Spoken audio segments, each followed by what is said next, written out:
Prudent Cat 7512. I would say it depends, right? Because some people have home gyms, some people they live by the beach, some people live by a big hill, some people live in a walking town or somewhere where it's conducive to ride the bicycle to and from work or to school.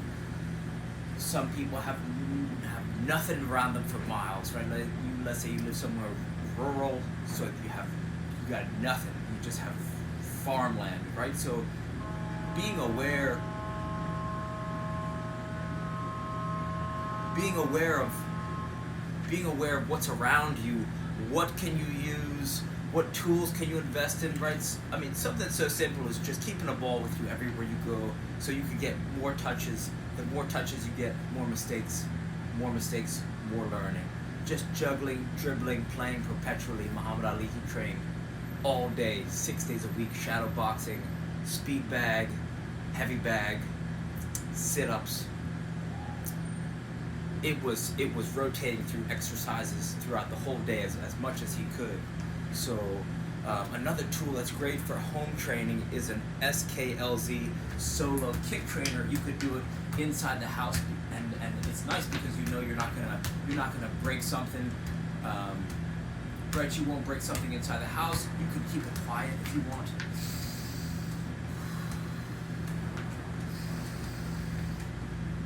You could do it while you're watching games. In 60 seconds, you could get 60 touches, which means if you're on the sideline, it's a great warm-up tool. It's really just going to help your striking technique, right? And if you mishit the ball, it comes right back around, so you can really self-correct rapidly. So this is a tool that's used by AC Milan, Ajax, Sevilla at the youth levels. This is not a new tool. So and you could make this yourself with the size one ball, a length of rope, and some duct tape for probably less than $10. So this is something that I think will elevate your home training, and if one of the goals is to lose a little bit of weight or shred out, this is something that's going to help you just get on your feet and keep moving. Home workouts specifically for shredding out, getting fit. I mean, if you kind of take a step back and you think, okay, what would I do to shred out fast? You gotta learn how to breathe, bar none, right? Because breathing, I think it equals how many breaths. There's like an equation where the number of breaths equals 1 pound, or it takes a number of breaths to lose 1 pound of fat. I'm not sure of the exact equation, but the whole point is if you can breathe more effectively. I say this in almost every single video. You gotta check out Dr. Vranich, her video, How to Breathe, right? Because she's gonna take this test.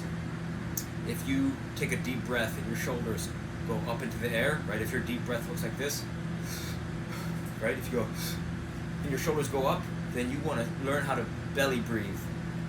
If you could only take one thing away from this video, it's search How to Breathe by Dr. Vranich, Vranich, right? Because she's gonna teach you how to go like this.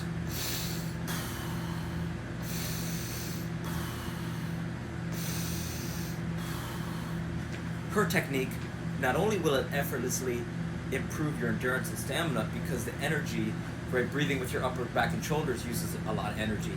Breathing with your belly uses less energy.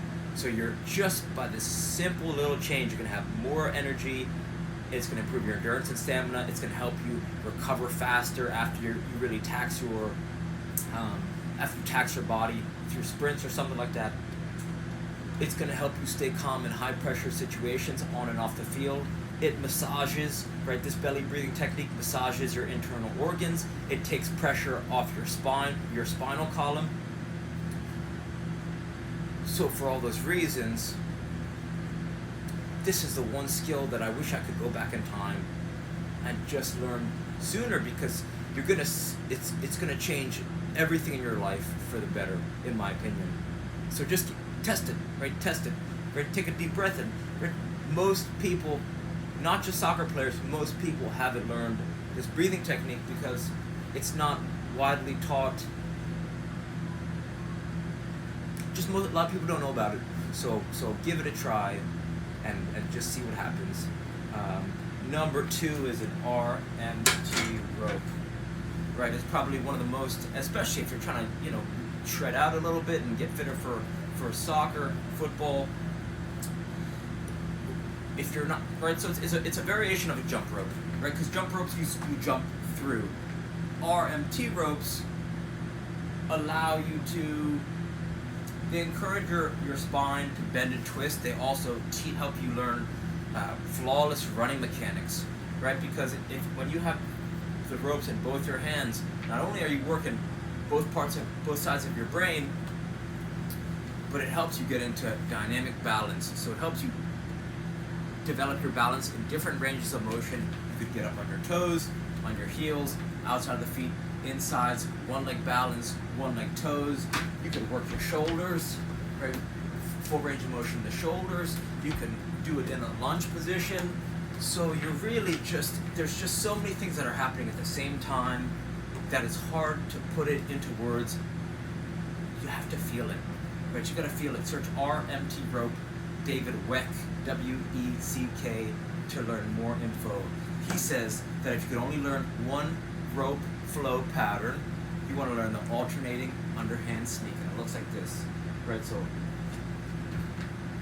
it's here, and the reason why it's so powerful is because it teaches you perfect running technique, because it forces you to whip your arms down while you're springing your leg up, right? So you're here.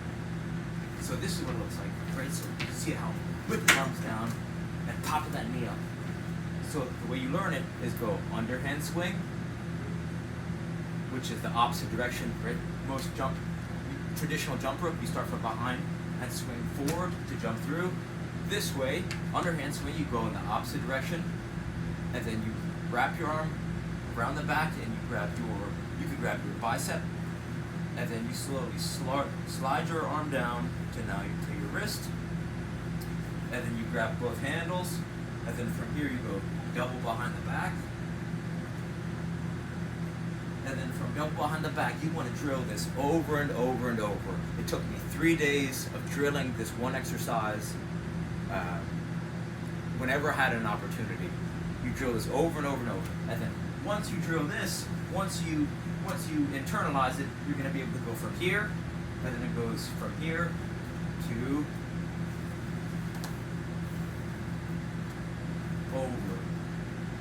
over, right? So it's underhand swing, reach around, double behind the back, and then it's over,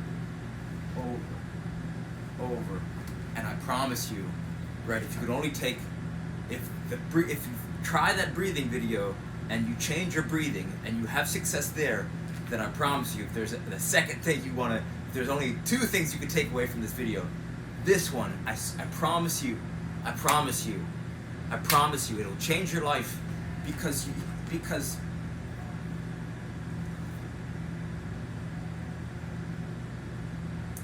your body's connected from fingers to toes, and I feel like most soccer players, I just didn't understand the degree that my hands and my fingers really influenced my ability to move, right? So you develop this fluidity, it's like you can start to, it's like you're moving like water on the field. All your movement feels more fluid, right? And this is, and right, I've been thinking about strength training and soccer training for 27 years, and there's just nothing like it. And you could argue that, like, there's technical skills in ballet, and then there's sprint coaches who have certain techniques, and there's yoga, there's Pilates, there's gymnastics, there's Muay Thai, right? There's a whole bunch of movement arts where you learn technical skills, but the beauty of this rope is that the rope becomes the teacher, right? You don't necessarily need you don't need any training to get benefits from, you get benefits from just swinging it in circles, because as you swing it, you start to become aware of more aware of where your body is in time and space. So I'll say it one more time. You gotta learn the alternating underhand sneak, and this is gonna completely change your soccer career because it's gonna reduce your warm up time. It's gonna show you how you could take the training out of the gym. A lot of players, they spend way too much time in the gym doing exercises that only focus on their physique. And I was the same exact way, right? I would do bodybuilder workouts, and I would say that it makes me more confident, because I think to a degree it did, but I could feel, and I knew the truth was that it wasn't what I should be doing. So I looked strong, but it wasn't the right strength. With this rope, you remove the process of having to drive to the gym, spending hours at the gym, then driving home. It's like you could wake up, get some touches with the kick trainer, use the RMT rope, and then do some dribbling sequences and some juggling with a ball of any size, and be 10 times more efficient than anything you could do at the gym within reason. And you could fit this in your pocket. This can come everywhere you are. So there's no other tool that could really unlock your body's wisdom like an RMT rope. Maybe a jump rope, right? You could use a jump rope to do some of the stuff that an RMT rope could do. So, and you don't even need, right? This is a piece of rope you could get at your local hardware store for $10, but you could cut a towel long ways and use it. You can use a men's tie. You can use an extension cord. I've used an iPhone charger cord, so you can be creative with the tool that you're using. It doesn't have to be some rope at your local hardware store, right? You could be creative. You could tie 2 shoelaces together and make one as well, right? So just you create one in any shape or form, and just start, even if you just start swinging it, right? If the only thing you did was get into one-legged balance and swing it, get full range of motion in the shoulders, just see how it feels, and I promise you, you'll never look back. Okay, next thing, at-home workouts, right? You think, take stock of what you have at home. Take stock of what balls you have at home. You could have a basketball, an American football, maybe you've got some bouncy balls, maybe you have a giant Swiss ball, like a big bouncy ball, kids balls. Take stock of them, put them in some type of container or a bag so that you can start to rotate between different balls. Juggling different size balls will help you improve your precision and your power, right? Smaller balls will help improve precision. Larger, heavier balls, basketballs, medicine balls will help you improve your power. Doing both is really going to help you improve faster than just by juggling a size 5 ball alone. So that's one regret. I was an obsessive juggler because I would go to my brother's soccer tournaments and just keep the ball up. Maybe I was just bored, or I just developed.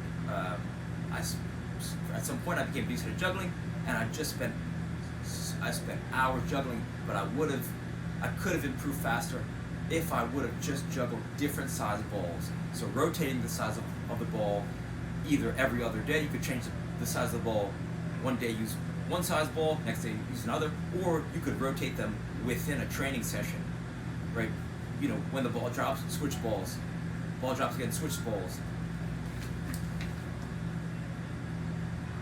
If you're training at home, looking to get fit. Oh, so one pattern I really like for juggling is 2 right, 2 left. Right? Doesn't matter if it's right thigh or right foot or left thigh, left foot. You want to do 2 right and 2 left. And the reason why I believe is because it helps you. It mimics running technique, right? Because the RMT rope, it helps train. It's 2 pulses on the right?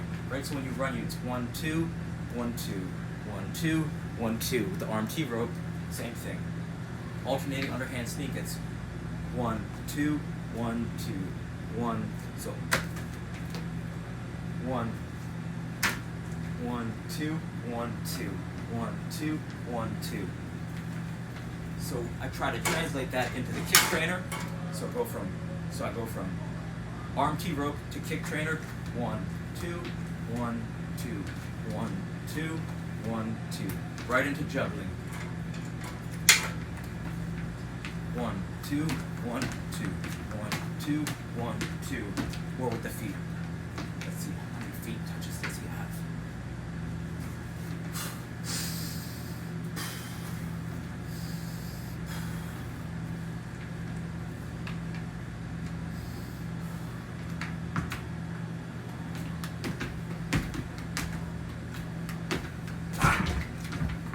Right, so getting into a 2-2 pattern. I'm not sure if you're currently have a juggling habit or do any juggling sequences, but this is my favorite pattern that I've been drilling for a couple months now. So maybe give that a try if you're looking to challenge yourself. Someone else who you could check out if you're a big fan of juggling, or maybe you hate juggling, but you want to start to, but you know you need to work on it.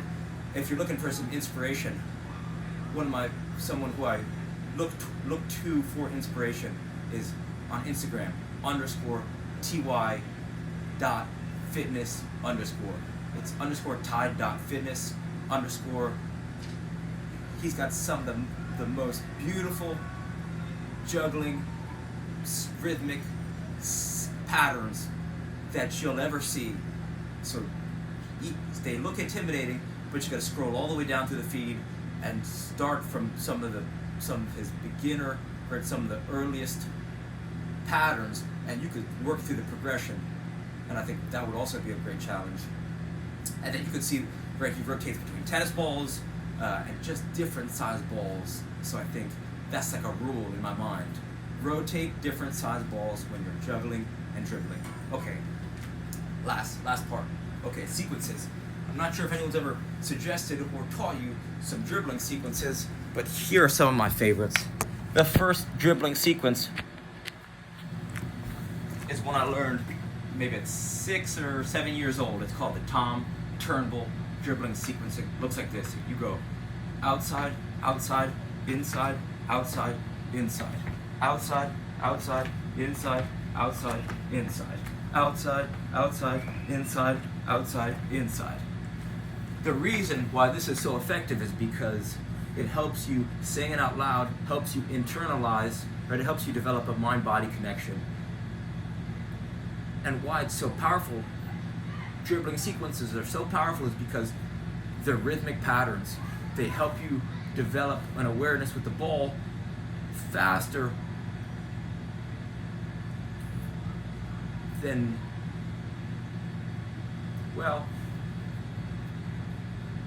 I think it's the power of the rhythmic sequence. I think it just allows you to become a better dribbler very fast, right? Because it's going to allow you to get your head up so that you can see the field and make better, and dribble better, make better passes, put better shots on goal.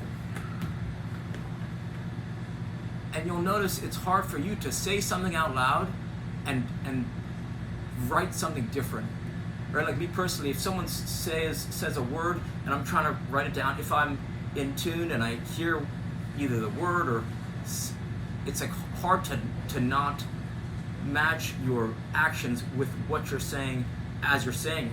So that's why when you say it out loud, it really helps you internalize the sequence, and you could see, you'll see yourself improve in dribbling rapidly. So the next dribbling sequence that you want to check out is this one's called the Fanta, Sista, Mickey sequence, and I would pick between this one or the Tom Turnbull sequence and just choose one and do it over and over and over and over. Right? Bruce Lee says he doesn't fear the man who practices 10,000 kicks, but he fears the man who practices one kick 10,000 times. So Fanta, Sista, Mickey looks like this. It's step, step, behind the back, step, step, behind the back, step, step, behind the back, step, step, behind the back.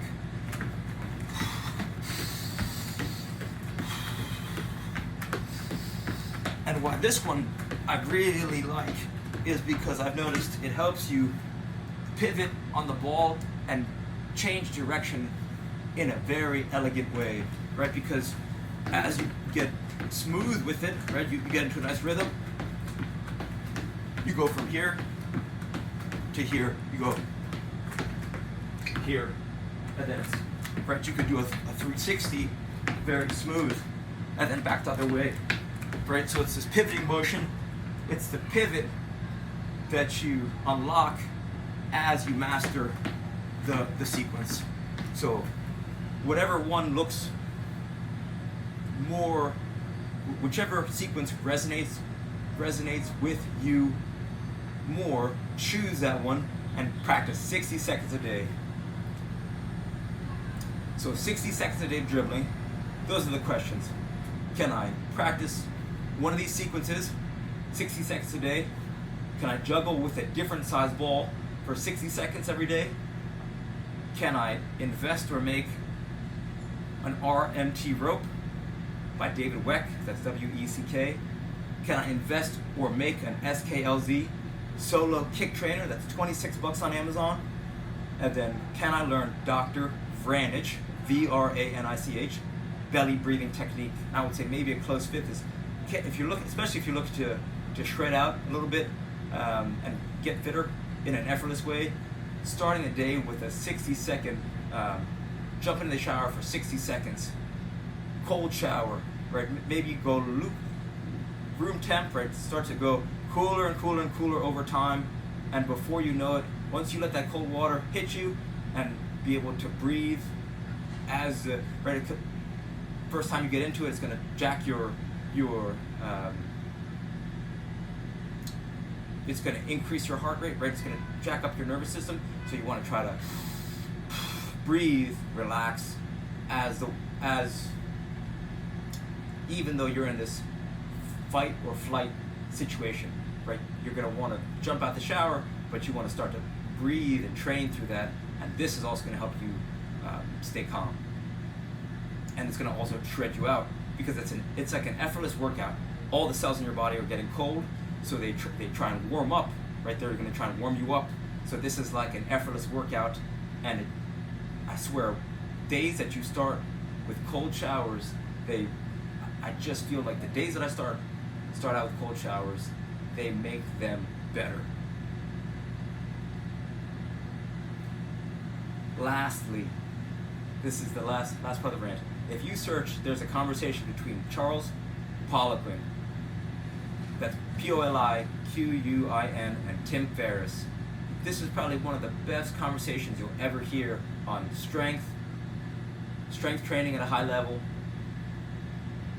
shredding out, right, getting fit rapidly.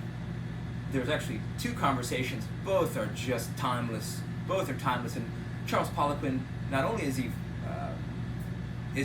nice to listen to on the ears, but he's just so knowledgeable, and he's also super funny. So that would be worth your time. So hopefully this helps. Reach out with any questions. All right, thank you.